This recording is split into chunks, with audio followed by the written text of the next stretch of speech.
Hi everybody, and welcome back to the shop. So finally got that guitar amp back to the owner, and we got the SX1980 picked up by its owner, and we're moving on to our next projects, which I have a ton of them coming. I first of all want to start out by thanking you all for all of the good comments and any of the contributions you made and so forth. I really appreciate it. Thank you all. I don't always have time to answer every single comment. Depends on the week. On the slower weeks I can get to more comments, and in the busier weeks at work I don't have enough time, so some of them don't get answered. But please don't take it personally. I will try to get back to all of them as much as I can. Move over here. I'll give you a little peek of what's our next project's going to be, but that's not what this video is going to be about. I thought I would take some time to do a quick little video here to talk a little bit about my channel and kind of what I do for a living, and a few really of the frequently asked questions that I've been getting over and over again through emails and so forth, to help kind of answer some things. So the first and number one question I get is, can you repair or restore my fill in the blank receiver, radio, whatever it may be? And for right now, at the time that I'm making this video, I am not taking on any more external projects. And the reason for that is, number one, I have such a backlog on things that I'm already doing. And in addition to that, this is only a hobby. This is just something I do for fun. I really never intended this channel to kind of turn into what it's become. I'm really happy that it has. But I don't have the time to take on a lot of these new projects. I run a business full-time. It's kind of, it's electronic based, so I guess there's some similarity, but other than that, it's an unrelated business. I work on medical imaging equipment.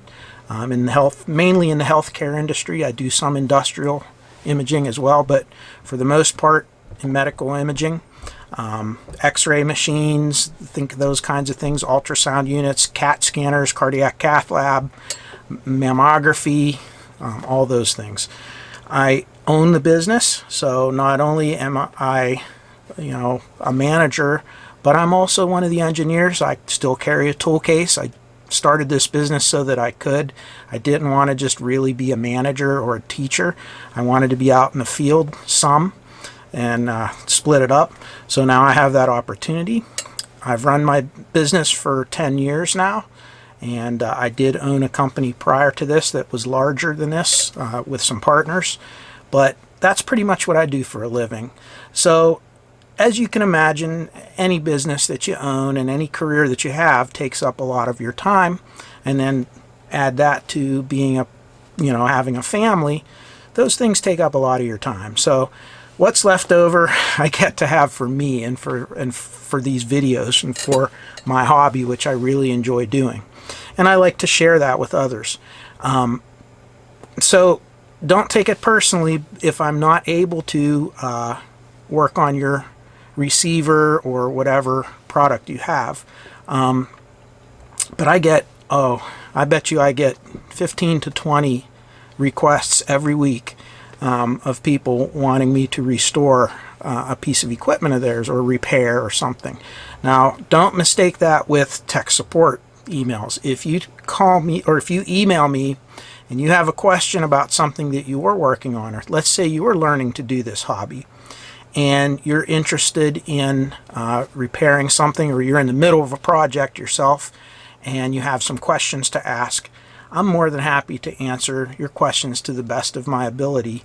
Just understand that it usually takes about 2 weeks or so for me to get back to you, because I get quite backlogged on the emails sometimes, and I only have a couple days a week where I sit down and actually work on responding to emails. So that's kind of how it works with me here.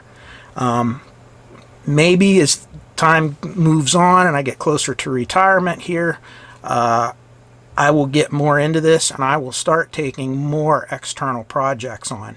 But for the moment right now, I really can't do it. I'm very backlogged. If I get things caught up, I may decide to open up and take a few projects, at which point I'll make a video and announce that on the channel, and then I'll give you information how to contact me to do that. But for right now, I'm holding off on it. Now, one of the other really cool benefits of this channel that I found is some of the really amazing people that I've met through this channel. I've made quite a few friends and contacts and acquaintances, and I've learned so much through this channel too. So I know I get a lot of emails and comments, people thanking me, but trust me, it's a two-way street. I learn just as much from all of you as you do from me, maybe even more so. And one of the contacts that I've made was when we did the video on the Adcom GFA 585. Check that video out if you get a chance, where we restored it. It was one of those amps that has the dreaded capacitor blight, where all the capacitors would leak and they ruined the circuit boards.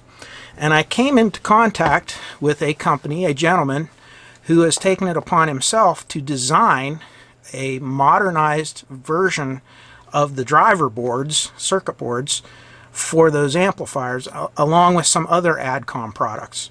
His name was Chris Hoppe, and his website is hoppesbrain.com, HOPPESBRAIN.com.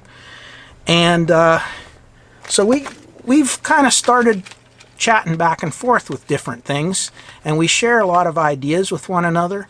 He is a brilliant engineer, definitely a lot more well-versed in design, electronics, and so forth than I am. And we got onto the discussion of matching transistors. Of course, we did the big crazy transistor video in that SX 1980 series that I did. And we started talking about some of the methods we use for matching transistors, and some of the times where we do match transistors and other times where we don't need to match transistors. And he actually sent me this little thing. And what it is, it's a little circuit board, and this is a project that started on DIYaudio.com. If you've not heard of that website, DIY Audio and Audio Karma, those are two of more than two, but those are two big ones. If you want to learn a lot of information about audio and electronics, two great resources.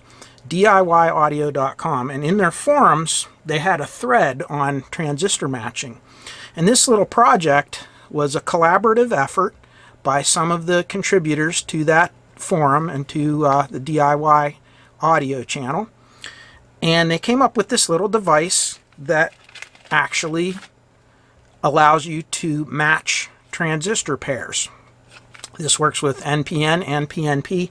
And the thing that impressed me with this one the most is that it will even work with those super high gain little Darlington transistors like were being used on the Adcom. Now, you've seen my little transistor matcher that uses the VBE matching method, and I show you a visual matching on the oscilloscope with it. It doesn't work very well with ultra high gain transistors. I'd have to change some things on it. This works with all of that. And it even has, this is a modified version that Chris Hoppe did himself, and he had a couple of extra circuit boards when he made them, so out of the goodness of his heart he sent me one of these. I want to thank him online here. Thank you, Chris, for doing this. This is a really interesting project, and I think we're going to do a video on this when we do it, just to see how it works. He sent me this, and he even sent me a little bag with the components to build one. And he modified this board from the original one on the website to accommodate a fan, so that you can kind of regulate the temperature of the transistors when you're matching them. So this is going to be really interesting. So thank you, Chris. I appreciate it, and I'm sure all of the viewers out there do too. And I'm sure we're all going to have a fun time building this and kind of learning about how it works. Now, another thing I want to talk about on this video is all of you. I get a lot of good comments, and some of them are directly related to the subject, of the video that they're commenting on. Some of them kind of use that as a springboard and get into some other things, like I may be doing a video on a particular type of tuner, and one of you may comment, hey, can you do a video on this other type of tuner? I've never seen one on YouTube. I'm not familiar with it. I'd love to learn. Which brings me to my next comment. If there's something specific as far as, these kinds of things that you're interested in, let me know. Send me an email or send me, a comment on one of the videos like that. And I do take those things into consideration. I can't always do every idea that you give me out there, but I do take them into consideration, because I think all of this stuff is fascinating to me. So I enjoy, no matter what I do, I enjoy working with all these different types of things. I also get a lot of comments regarding why do you do so many Pioneer or so many this, that, or the other brands. Well, that's how it goes. It's part of why I'm not taking on any more projects. If I do a specific name brand of equipment, I will get a whole bunch of requests for that same line of equipment. Well, I have a Pioneer this model, or I have a Pioneer that model, and so forth, and it snowballs. And then before you know it, you have a big backlog, and it's all the same kind of thing. So again, I'm going to try to be a little more diversified, because I like working on all the things out there. Believe it or not, I don't just work on the couple things you see. I've worked on a lot of different equipment, but that was in a former life a long time ago, before I really got involved in my career. And now that I'm kind of getting on the other side of it, I'm getting a little more time, and therefore I'm starting to get back into working on some of these things again. And as you can tell from some of my videos, I'm a little bit rusty on some things, and I don't always remember everything. And there's some things that I never really learned the whole way through. I got partially into it and then kind of got out of this, and now I'm picking up where I left off. So to me, this is a learning experience, and it's a lot of fun, and this is what I enjoy doing. And it's sure a lot better than sitting upstairs on the couch watching the television and watching all the stuff that's on there that I'm not really interested in. I'm more interested in all of you and the kinds of things that you're interested in, the electronics and high-end audio and repairing and troubleshooting, all that stuff. It fascinates me. I'd much rather do that than those other things. So I just wanted to do this short video, give you a couple of answers to some of the common things and comments and questions I get. I will do more of these in the future. One other quick one I'll leave with you is I get a lot of questions. How did you get into the imaging business, into X-ray? And that's a very good question. So I have a relative. He's my cousin, but he's older than me. He's about 17 years older than I am, and he's retired already. And he got into this line of business. And we were at a wedding for one of our other cousins, and we were talking. I was working in an industrial plant in the electronic instrument repair gang. And he said, why don't you ever think of getting into X-ray, because I had gone out on the job with him a few times, and I'd mentioned how much it just fascinated me. And he said, they're hiring right now. So I went and I applied with one of the big companies. This was back in the 1980s, and they accepted me, and my career started. And well, when you get into the X-ray industry, you find out that you never stop learning. New products and new technologies come out each and every year. Medical is a big business. There's a lot of money in it, so a lot of money goes into research and development. That causes new products to come out quite often. So of course, if a new product comes out, you have to learn it.